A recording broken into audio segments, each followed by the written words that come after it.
வணக்கம். இன்றைக்கி நம்ம எப்பயுமே செய்கிற கேரட் பொரியல் கொஞ்சம் டிஃப்ரெண்ட்டாக எப்படி செய்யலான்னு பார்க்கலாம் வாங்க. அதுக்கு முன்னாடி உங்களுக்கு குக்கிங் பிடிக்கும்னா நம்ம சேனலை சப்ஸ்கிரைப் பண்ணிக்கோங்க. கேரட் பொரியல், இன்றைக்கி செய்கிற கேரட் பொரியலுக்கு தேவையான பொருட்கள்: கேரட் ஒரு 4 கேரட் மீடியம் சைஸில் துருவி எடுத்திருக்கேன். நல்லா வாஷ் பண்ணி தோலெல்லாம் ரிமூவ் பண்ணிவிட்டு துருவி எடுத்துக்கோங்க.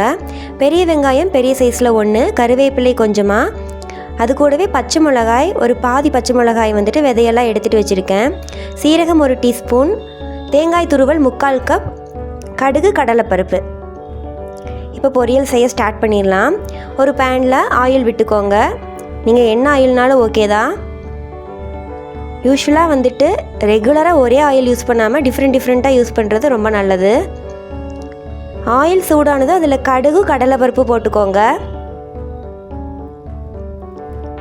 கடலைப்பருப்பு ஓரளவு செவந்து வந்ததும் அதில் நம்ம கட் பண்ணி வச்சுருக்கிற வெங்காயம், பச்சை மிளகாய், கருவேப்பிலை ஆட் பண்ணிக்கலாம்.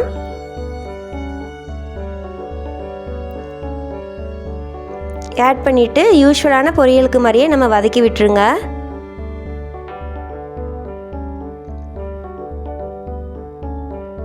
நல்லா வதங்கி ஓரளவு பச்சை வாசமெல்லாம் போனதுக்கப்புறம் கொஞ்சமாக உப்பு போட்டு திரும்பி வதக்கிக்கோங்க. ஏன்னா நல்லா வதங்கி வரணும்.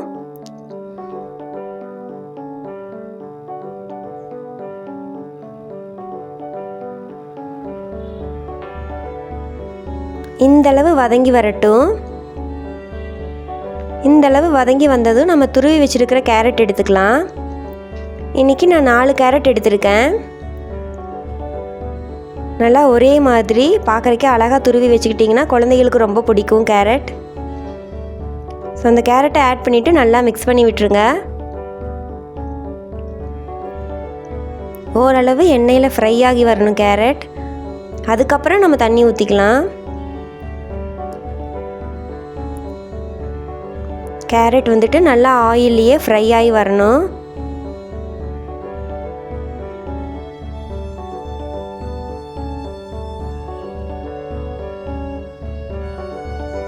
ஸோ 1 நிமிஷம் 2 நிமிஷம் ஃப்ரை ஆனதுக்கு பின்னாடி நம்ம ஒரு 1/4 கப் தண்ணி, 1/2 கப்பும் கூட வேண்டாம், சும்மா லைட்டாக தெளித்து விட்ட மாதிரி தண்ணி கொஞ்சமாக விட்டுக்கலாம். ஏன்னா கேரட் பச்சையாக சாப்பிட்றது தான் ரொம்ப நல்லது. குக் பண்ணி சாப்பிட்றத விட நம்ம குக் பண்ணோம்னா அதில் சுகர் கண்டென்ட் அதிகமாயிரும். பச்சையாக இருக்கும்போது அதோடைய சுகர் கண்டென்ட் கம்மியாகவும் விட்டமின் சி கண்டென்ட் அதிகமாகவும் இருக்கும். ஸோ முடிஞ்ச அளவுக்கு ஹாஃப் பாயில்டாக சாப்பிட்டாலும் தப்பு கிடையாது. கேரட் வேகிறதுக்குள்ளே நம்ம மசாலா ரெடி பண்ணிக்கலாம். அதுக்கு அது நம்ம எடுத்துருக்கிற தேங்காய் துருவல் 3/4 கப், அது கூட சீரகம் 1 டீஸ்பூன் எடுத்தோம் இல்லையா, அதை எடுத்து ஓரளவு குறைசாக பவுடர் பண்ணி எடுத்துக்கலாம். கேரட் வேகிறதுக்காக மூடி போட்டு வச்சுருக்கேன். ஒரு 2 நிமிஷம் வெந்தால் போதும். ஏன்னா ஹாஃப் பாயில்டாக இருந்தாவே ஓகே தான். இப்போ எடுத்து பாருங்கள், இந்தளவுக்கு வெந்திருந்தாவே போதும். ரொம்ப கொலன்னு மசிஞ்ச மாதிரி இருக்க வேண்டாம்.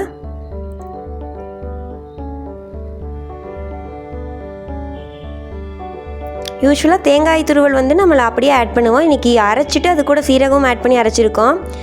நல்லா வாட்டர் ட்ரை ஆனதுக்கப்புறம் அந்த தேங்காய் துருவல் அரைச்சி வச்சுருக்கோம் இல்லையா, குவார்ஸாக அரைச்சி வச்சுருக்கோம் இல்லையா, தேங்காயும் சீரகமும் அதை போட்டுக்கலாம். போட்டுட்டு நல்லா மிக்ஸ் பண்ணி விட்டுட்டு உப்பு செக் பண்ணிக்கோங்க. எனக்கு உப்பு கரெக்டாக இருந்தது, ஸோ உப்பு ஆட் பண்ணலை. ஸோ பார்க்குறக்கு சிம்பிளான அதே கேரட் பொரியல் மாதிரி தான் தெரியும். பட் சீரகமும் தேங்காயும் அரைச்சி போட்டதுனால டேஸ்ட் ரொம்ப என்டையராக டிஃப்ரெண்ட்டாக இருக்கும். சாப்பிடும்போது ஒரு புது டிஷ்ஷாக இருக்கும் நமக்கு. இந்த டிஷ் ட்ரை பண்ணி பாருங்கள். இப்போ 1 நிமிஷம் சூடானதும் அடுப்பை ஆஃப் பண்ணிடலாம்.